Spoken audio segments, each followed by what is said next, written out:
औज़ु बिल्लाहि मिनश शैतानिर रजीम बिस्मिल्लाहिर रहमानिर रहीम अस्सलाम वालेकुम व रहमतुल्लाहि व बरकातहू। 10वीं जमात के ऑफलाइन क्लास में हमारा आज का मौजू है मौलवी नज़ीर अहमद यानी शम्सुल उलमा। शम्सुल उलमा मौलवी नज़ीर अहमद के हालात ज़िंदगी और अदबी खदमात। सबसे पहले हम हालात ज़िंदगी के बारे में बात करेंगे। हालात ज़िंदगी यानी मौलवी नज़ीर अहमद या डिप्टी नज़ीर अहमद या शम्सुल उलमा मौलवी नज़ीर अहमद उर्दू के सफ़े अवल यानी सबसे बेहतरीन नावल निगार तस्वुर किए जाते हैं।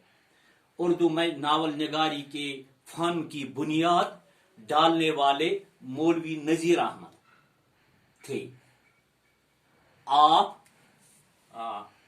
6 दिसंबर 1833 को जिला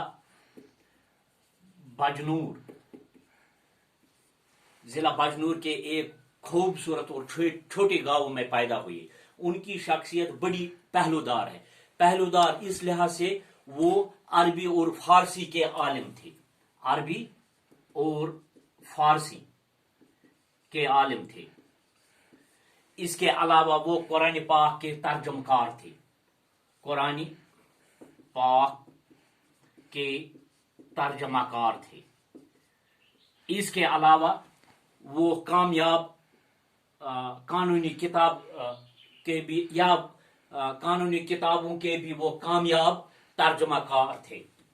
कानूनी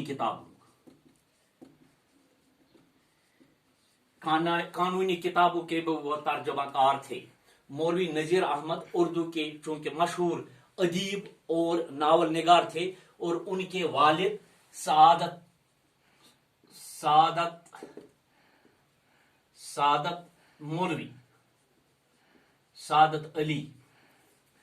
मौलवी सआदत अली थे जो इन्हें आलिम और फाजिल बनाना चाहते थे। मौलवी नज़ीर अहमद को आलिम और फाजिल बनाना चाहते थे। इसलिए इन्हें 9 बरस की सिर्फ 9 बरस की यानी कम सिन उम्र में दिल्ली ले आए और वहां बहुत सालों एक ही जगह उन्होंने कयाम पजीर किया और वहां ही उसे एक अच्छे घर में शादी हो गई। क्योंकि जब उन्होंने वो 9 बरस की उम्र में दिल्ली लाए और यहाँ मस्जिद औरंगाबाद के मौलवी अब्दुल खालिक के हवाले सिर्फ इस लिहाज से ताकि वो आलिम दीन बने। लेकिन कुदरत के लिखे कौन मिटा सकता है कि वो मस्जिद के इमाम के बजाय वो उर्दू के पहले नावल निगार बन गए। मौलवी नज़ीर अहमद दिल्ली कॉलेज में 9 साल तक तालीम पाने के बाद 1856 में फारिग होकर पहले वो महकमा तालीम में और उसके बाद यानी पहले वो महकमा तालीम में मुलाजिम हो गए।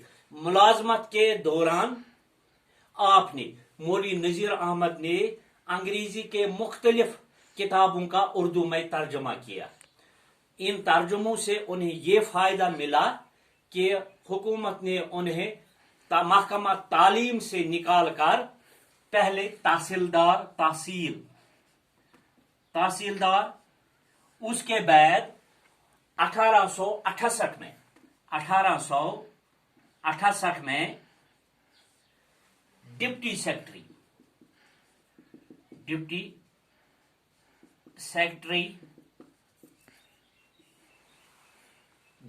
सेक्रेटरी बना दिए।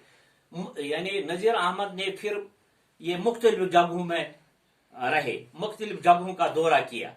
तो 1868 में ये लिखेंगे हम 1868 में वो जालून चले गए। یہ وہ جالون، یہ وہ زمانہ تھا جب ان کے 3 بچے تھے، 2 لڑکیاں اور 1 لڑکی، 2 لڑکیاں اور 1 لڑکی۔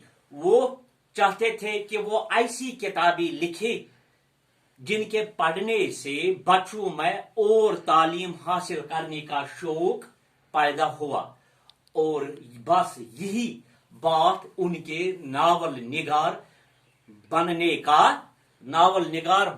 کا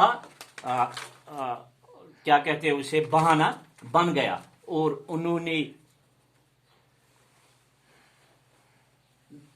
3 کتابیں لکھی۔ یعنی اگر ہم ادبی خدمات کی بات کریں گے، ادبی خدمات، تو سب سے پہلے انہوں نے کیا، پہلے یعنی جو مولوی نذیر احمد ہے، یہ اردو کے پہلے چونکہ ناول نگار ہے، ان سے پہلے یہ صنعت ہماری زبان میں نامکمل تھی، ناپید تھی۔ آپ نے لڑکیوں کے لیے مرات العروس لکھیں گے ہم، مرات العروس،